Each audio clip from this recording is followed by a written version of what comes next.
저는 강남 세브란스 병원 안과에서 근무하고 있는 안과 교수 김민이라고 합니다. 안구 내 발생하는 다양한 종양성 질환들을 전문으로 진료를 보고 있습니다.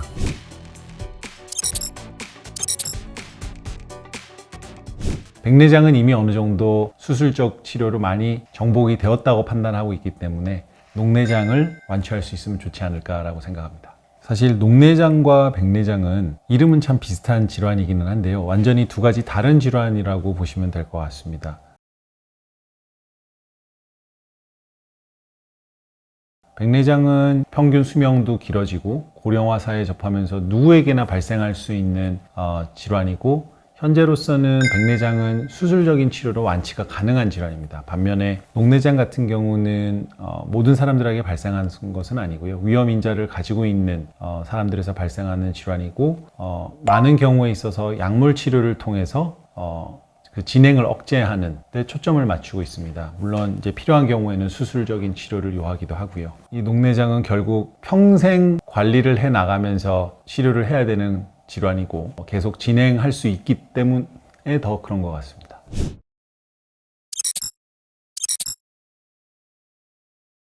결론적으로 둘 중에서 하나를 선택을 해야 된다면 저는 망막을 선택하겠습니다. 눈을 설명할 때 사진기에 비유를 해서 많이 설명을 드리고는 하는데요. 망막이라고 하는 곳은 사진기의 그 필름에 해당되는 곳으로서 신경세포로 구성이 되어 있습니다. 따라서 이 망막은 한번 손상을 받으면 쉽게 회복이 되지 않는 특성을 가지고 있습니다. 반면 각막의 경우도 물론 손상을 받고 심한 질환을 앓을 경우에 있어서는 각막의 내피세포라든지 이런 부분들도 물론 재생이 되지는 않지만 현대의학이 많이 발전하면서 이제는 각막 같은 경우는 각막 이식이 가능해지고, 즉 어떤 심각한 질환으로 각막을 영원히 사용할 수 없게 된 경우에 있어서 충분히 각막 이식이라는 방법을 통해서 다시 어느 정도 기능을 회복할 수 있는 가능성이 있는 반면에, 망막의 경우에 있어서는 저희가 아직까지는 동물 실험 단계에서 망막 이식에 대해서 연구를 하고 있지만 아직까지 완전한 대체는 어려운 상태입니다. 특히 망막에 생기는 다양한 질환들 중에 가장 심각하다고 생각하는 안내 종양이 있습니다. 망막과 바로 옆에 인접해 있는 맥락막에서 암이 생길 수가 있는데요. 그 빈도는 매우 드물기는 하지만 일단 발생했을 경우에 있어서는 안구뿐만이 아니라 타 장기로의 전이를 통해서 목숨까지 앗아갈 수 있는 굉장히 심각한 질환입니다. 따라서 그런 임상적인 중요성을 따져 보았을 때도 망막이 더 중요하다고 저는 생각을 하기 때문에 둘 중 하나를 선택을 해야 된다면 망막을 선택하겠습니다.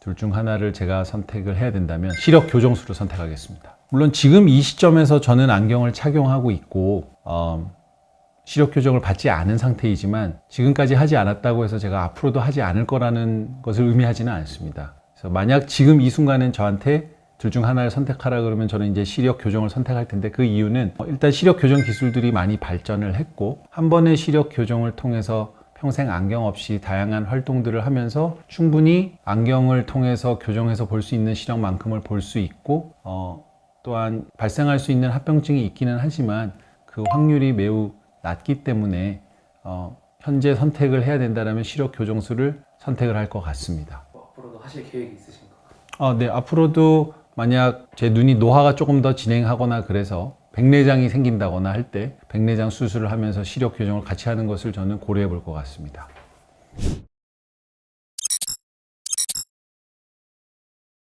결국 안과에서는 눈이 잘 안 보인다는 증상을 조금 더 심각하게 생각할 것 같긴 합니다. 물론 눈이 빠질 것 같은 통증과 연관돼서도 매우 심각한 질환들이 있을 수도 있습니다. 예를 들면 눈이 빠질 것 같다라는 통증을 호소하는 환자들에 있어서 눈에 감염이 되었다거나, 혹은 눈 속에 제가 아까 말씀드렸던 눈 속의 안구 내 종양이나 이런 것들이 급속히 퍼지면서 이로 인한 2차적인 안압 상승, 이런 것들도 굉장히 통증을 유발할 수가 있거든요. 그래서 질환의 심각성 자체도 매우 높을 수는 있습니다, 통증. 하지만 눈이 잘 안 보인다라고 했을 때는 아무래도 망막 박리, 눈 속의 감염이라든지, 마찬가지로 종양도 여전히 마찬가지로 시력 저하를 유발을 할 수 있는데, 결국은 통증이나 이런 부분들은 저희가 여러 가지 치료를 통해서 좀 조절을 해줄 수 있는 반면 간혹 눈이 잘 안 보인다고 했을 때 이런 부분들을 저희가 치료하고 난 뒤에도 시력을 잘 회복하지 못할 수 있는 그런 부분들도 있기 때문에 조금 더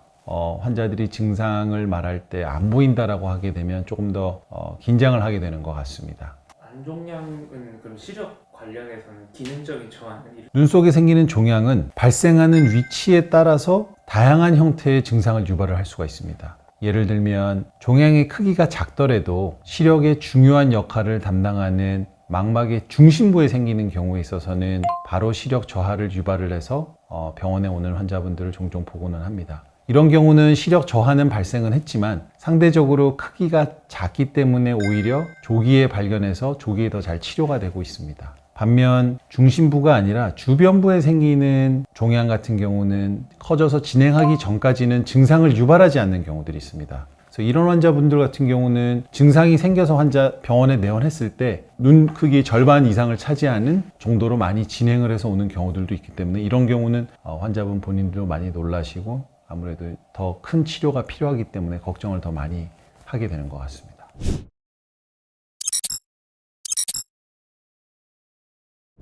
그래서 이제 눈부심 증상을 유발할 수 있는 질환들 매우 많습니다. 각막에 상처가 생겼다던가 포도막염이 생겨서 이로 인해서 눈이 부신 증상을 호소할 수도 있고요. 혹은 동공에 어떤 이상이 생겨서 눈부심 증상을 호소할 수도 있습니다. 반면 시야가 흐릿하다라는 증상을 호소하시는 분들도 여러 가지 질환들의 가능성이 있는데요. 예를 들면 어떤 시신경에 염증이 생겼다던지 망막에 물이 차는 질환, 예를 들면 황반변성이 될 수도 있고 중심성 망막병증이 될 수도 있고 아까 말씀드렸던 안구내 종양 같은 경우에 있어서도 부종이 생겨서 이로 인해서 시야의 흐릿함을 주소로 내원하시는 분들도 있습니다. 그래서 이런 다양한 질환군들이 서로 중복되는 증상을 유발할 수도 있고 한데 이 둘 중에서 굳이 한 가지 더 심각한 상황을 꼽으라고 한다면 이전과 비슷한 맥락에서 저는 시야가 흐릿한 것을 선택을 하겠습니다. 시야가 흐릿한 것이 조금 더 심각한 상황의 확률이 조금 높지 않을까라고 개인적으로 생각은 하고 있습니다. 약물 치료나 수술적 치료로 해결이 가능해서 그렇게 보시는 걸까요? 제가 좀 더 심각하다고 생각하는 것은 상대적으로 그 원인 질환이 조금 더 심각할 가능성이 조금 더 높지 않을까. 확률적인 겁니다. 이게 예를 들면 눈이 부시거나 눈이 빠질 것 같은 게 덜 심각한 거는 아니지만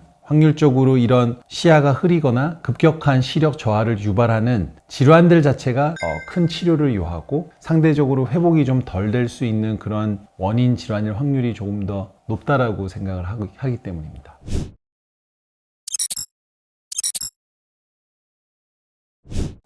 눈 속에 떠다니는 게 보이는 증상, 저희가 이제 보통 비문증이라고 많이들 얘기하는데요.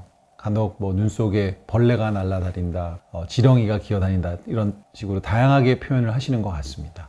비문증은 굉장히 흔한 증상 중에 하나인데요. 눈 속에 갑작스럽게 이런 떠다니는 것들이 생겼을 때 많은 경우에 있어서는 단순 노화로 인한 유리체의 액화로 인해서 떠다니는 증상을 호소하시는 경우들이 훨씬 더 많은 것 같습니다. 즉 심각한 질환인 경우보다는 괜찮은 경우가 많다는 건데요. 비문증 증상을 동반할 수 있는 심각한 질환도 물론 있습니다. 예를 들면 망막이 박리가 되었다거나 당뇨를 앓고 있던 분이 눈 속에 출혈이 생겼다거나 기존에 없던 비문증이 생기는 것으로 나타날 수 있습니다.